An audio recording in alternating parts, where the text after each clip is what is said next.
Ada hadis yang mengatakan jika kita berpuasa tapi kita tidak salat maka tidak diterima puasanya. Apakah ketika kewajiban dalam rukun Islam salah satu tidak dilakukan, maka ibadah yang lain tidak diterima? Bagaimana status hadis di atas? Baik, itu jelas sekali. Jangankan salat kok. Jangankan salat, bukan status salatnya, status puasanya. Jangankan masalah salat, masalah perilaku dinilai. Awas, hati-hati. Nabi pernah menyampaikan satu peringatan keras. Hati-hati, hadisnya bahkan hadis yang sangat luar biasa, mendekati hadis tingkat tinggi derajatnya. Maka siapapun orang-orang yang puasa, yatruku ta'amahu wa syarabahu, meninggalkan makan minumnya, tapi dia mohon maaf tidak terputus dengan qaulaz zur, kata-kata yang kotor, yang jorok, perbuatan yang tercela, fala yahtaju lillahi ila siyamihi, maka Allah tidak butuh pada puasanya. Bahasanya begitu. Kata Allah, saya nggak butuh, ngapain kamu puasa? Saya nggak butuh. Kau puasa aja nggak saya terima, ngapain kau puasa? Ya, jadi kalau masih ada orang puasa senang mencuri, ada orang puasa senang mencela, ya itu kata Nabi, Allah nggak butuh pada puasanya. Yang seperti itu ngapain puasa? Allah nggak butuh pada puasanya. Ini bahasa yang sangat tegas sekali. Sarkas, bahasa yang sangat tinggi. Artinya jangan coba-coba menyandingkan puasa dengan maksiat. Anda puasa itu fungsinya menutup maksiat. Awas, puasa fungsinya menutup maksiat. Jadi kalau ada orang puasa masih mengerjakan maksiat, ada yang salah dalam puasanya. As-Siyam, kitab As-Siyam, Sahih Al-Bukhari, jilid pertama, paling kanan sebelah bawah. Qala Rasulullah sallallahu alaihi wasallam an Abi Hurairah radhiyallahu ta'ala anhu qala Rasulullah sallallahu alaihi wasallam, hadis riwayat sahabat Abu Hurairah semoga Allah meridai kepada beliau menyampaikan Rasulullah sallallahu alaihi wasallam pernah bersabda, lihat kalimatnya, as-siyamu junnatun.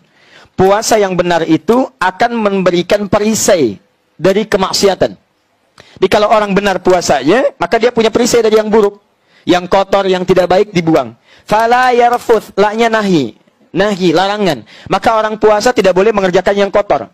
Rafath, kata-kata kotor, jorok, tindakan kotor, tidak bagus, rafath. Awas, hati-hati. Begitu dikerjakan, tidak ada nilai puasanya. Ini saya kasih tahu ya. Ini bahaya nih. Puasa itu ada yang namanya mubtilat, yang membatalkan langsung. Ada yang mufsidat, yang merusak. Kadang-kadang, orang sangat care dengan yang ini, tapi abai dengan yang ini. Ini paling bahaya. Yang ini membatalkan langsung. Makan, minum. Baik.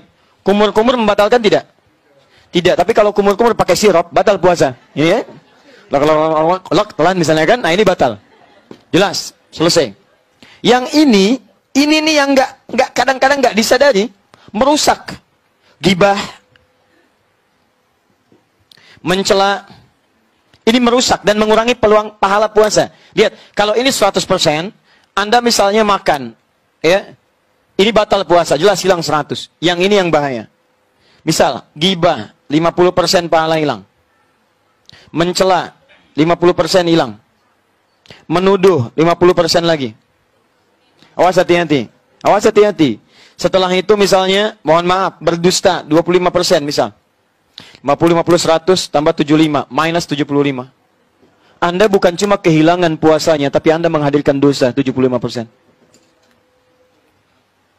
Wala yajhal, jangan melakukan tindakan yang bodoh.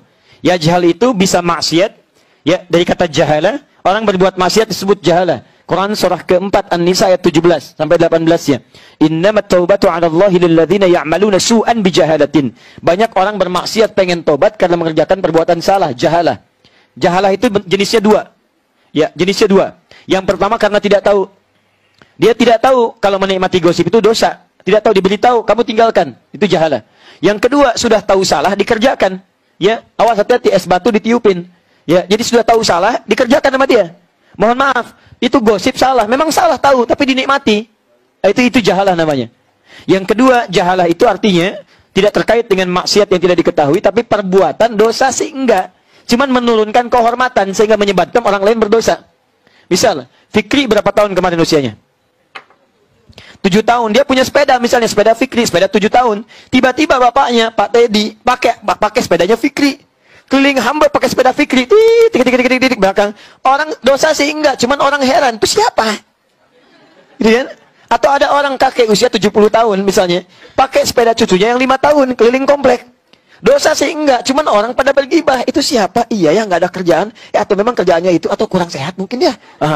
Kalimat-kalimat itu mengalir, akhirnya jadi tuduhan. Itu yang menyebabkan orang lain berdosa. Itu yang disebut dengan jahalah. Kata Nabi, fala yarfuth wala yajhal. Orang yang berbuat jahalah, berbuat rafath, maka maaf, Allah tidak butuh pada puasanya, apalagi meninggalkan salat.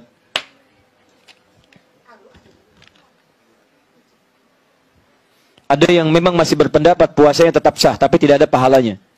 Ya, ngapain sah tidak ada pahala? Kan buang-buang energi.